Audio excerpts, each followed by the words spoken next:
So, hello guys, and welcome back to my channel Pratesh Kaistha. So, today's topic we are going to talk about is nothing but retinoscopy. The most common topic of an optometrist जिसको हर एक बंदे को हर एक optometrist को पता है कि retinoscope क्या है और वो क्या वैल्यू रखता है एक ऑप्टोमेट्रिस्ट की लाइफ में। तो ऑप्टोमेट्रिस्ट की लाइफ में जो रेटिनोस्कोपी की वैल्यू है वो मैं इस नोट्स के थ्रू बताना चाहूँगा, और with the help of this notes I want to give a ready-made notes to the students, those who are going or pursuing their bachelor's or master's of optometry or diploma holders, so that they can get a ready-made notes for their exams or for their preparations. Now talking about the what is retinoscopy. Retinoscopy is a technique used to obtain an objective measure of refractive status of an eye by using an instrument called retinoscope. Retinoscope की मदद से retinoscopy की जाती है. It is objective refraction in which the input of the patient is never taken. There are types of retinoscopy: static and dynamic. In static, the accommodation is completely relaxed, and the dynamic accommodation is active. Now talking about types of retinoscope, the major two divisions of retinoscope is reflecting mirror retinoscope and the another was in self-illuminating retinoscope. In reflecting mirror retinoscope, we have two: single plane mirror, plane and concave mirror, and in self-illuminating we have spot and streak retinoscope.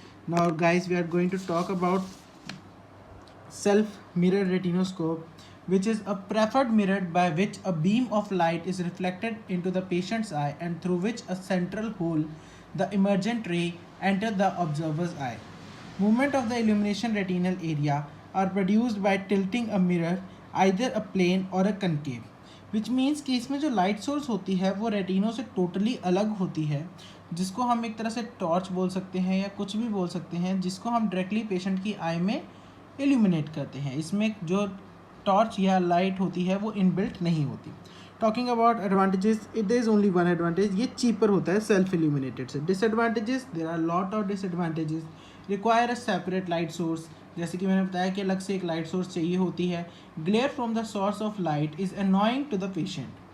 Now talking to check the axis and amount of slender, it's really very difficult to check the astigmatism of a patient in reflecting mirror retinoscope. Now talking that intensity and type of beam cannot be changed. Same intensity की light जो है वो torch या illumination जो है वो carry on करेगी. So talking about the second type of retinoscope, we have self illuminating retinoscope. इसमें जो light source होती है और mirror जो है वो incorporated, मतलब एक ही इंस्ट्रूमेंट में प्रेजेंट होता है, जिसे हम आजकल यूज़ करते हैं. हीनिक ब्रांड हो गया या इंडियन रेटिनोस्कोप हो गया, जिसमें ऑलरेडी इल्यूमिनेशन और लेंसेज जो है वो इनबिल्ट होते हैं. We have streak retinoscope, light source is linear uncoiled filament. Operating system, there are two types of operating system in this. We have projecting system and observation system. The name itself clear that projecting system means which illuminates the light into the retina. It consists of light source, condensing lens, mirror, focusing sleeve and current source. In observation system, the word itself describe कि इससे सिर्फ observe करा जाता है, जो observer होता है वो रेटिनल रिफ्लेक्स को ऑब्जर्व करता है. इसमें एडवांटेजेस क्या है? सेल्फ इल्यूमिनेटिंग है, लाइट सोर्स जो है मिरर के साथ इनकॉर्पोरेटेड होती है. Now talking about second thing, easily manipulated and intensity of the beam can be easily controlled. अब advantages of streak retinoscope over spot retinoscope, we have exact axis of the cylinder power can be found easily by streak retinoscope. यहाँ जी spot retinoscope से exact access calculate करना बहुत मुश्किल है, क्योंकि उसका circle shape में होता है. स्ट्रीक हमें इजीली ब्रेक मेथड के थ्रू या डल या ग्लो के थ्रू हमें इजीली बता सकती है कि इस पेशेंट को सिलेंडर पावर है या नहीं. इन high refractive error by using concave mirror effect, we can find the amount of refractive error. Now talking about the next, we have principle of retinoscopy. The principle of retinoscopy, it is based upon the Foucault's principle, in which the state that the examiner should stimulate the infinity at working distance to obtain refractive error. So now what is working distance? Working distance क्या होता है? हम working distance को simple way में बोलें तो it is also known as arm's distance. मतलब जितनी distance पे हमने अपना लेंस जो है अपने रेटिनोस्कोप से प्लेस करा है with the help of right and left hand. The distance between the patient's eye and the observer while performing the retinoscopy is called working distance. Normally 66 centimetre होता है, जिसको हम प्लस 1.5 डायप्टर कैलकुलेट कर सकते हैं, और 50 centimetre which is plus 2 dioptres. जो मेन चीज़ मैं आपको बताना चाहूँगा, as we reduce the distance between the patient's eye and the observer, the power or the dioptric value of the reducing will be increased. That's the most important topic. To compensate the working distance, we use working distance lenses. Instant identification of refractive error, myopia, hyperopia, astigmatism, it can be easily detected. Now talking about fixation target, जो patient को है हम वो 6/60 target on the Snellen chart उसको focus करने के लिए बोलते हैं ताकि उसके अकोमोडेशन जो है वो रिलैक्स हो जाए. Now talking about how we can calculate the spherical power of the patient's eye in dry fund in the means in dry retinoscopy. इसमें patient for example a patient has a refractive error of +3 dioptre spherical. इसमें हम start करेंगे 66 centimetre के distance से. तो क्या करेंगे, हमें 66 सेंटीमीटर के लिए +1.5 डिस्टेंस डायोप्टर जो है वो रिड्यूस करना होगा. +1 डायोप्टर स्फेरिकल से आप अपना उसको न्यूट्रलाइज करना शुरू करो.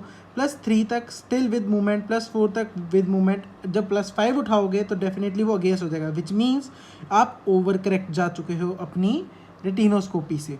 आप उसको रिड्यूस करना शुरू करो. जब आपको पता लग गया है कि वो विद की जगह अगेंस्ट जा चुका है, reduce it 4.75, still against, come to 4.5 and that moment जो आपका ग्लो है वो ब्राइट हो जाएगा, नैरो हो जाएगा, means it will be more spreaded, जिससे आपको क्लियर हो जाएगा कि yes you have neutralised your power, which can be calculate. We can हम इससे बता सकते हैं कि +4.5 - 1.5 का डिस्टेंस यूज करके +3 dioptre which is a refractive error has proved. In gross or optical cross we can write it like this: +4 reducing the working distance we will get +3 and +3.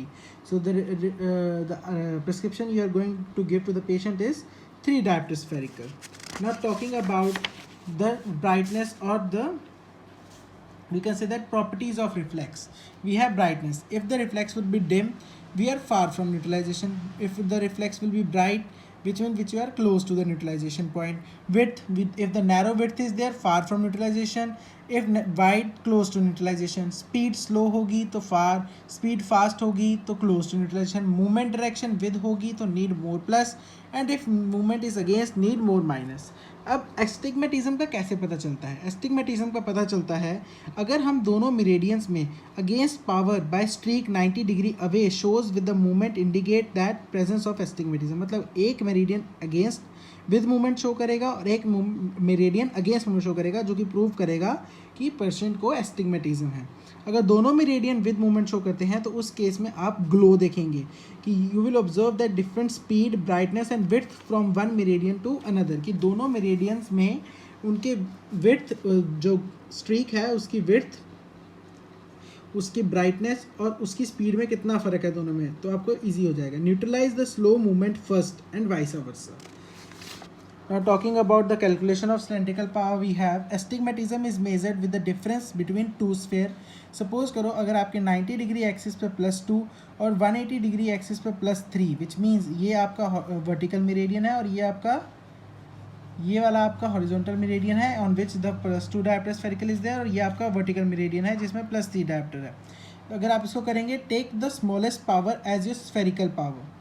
Take +2 as diopter spherical, the distance between the two is +1, and take the opposite of the spherical as your axis, the 90 degree there. Now transpose it into the negative cylinder. Conclusion, we have that it is used to get the starting point of the refraction. Yes, the retinoscope is used to get the starting point of the refraction, guys, and retinoscopy can't be learned in a short time or span. It's all about practice. It's all about the hard work you are doing. It's not a shortcut that you will learn in 1 day, 2 days, 15 days or 1 month. It's a year of practice that you are going to do. So keep supporting me, guys. Good luck for your futures and good luck to the optometrist. And thank you, and please like, share, comment and subscribe my channel Pratiksh Kayastha. Thank you.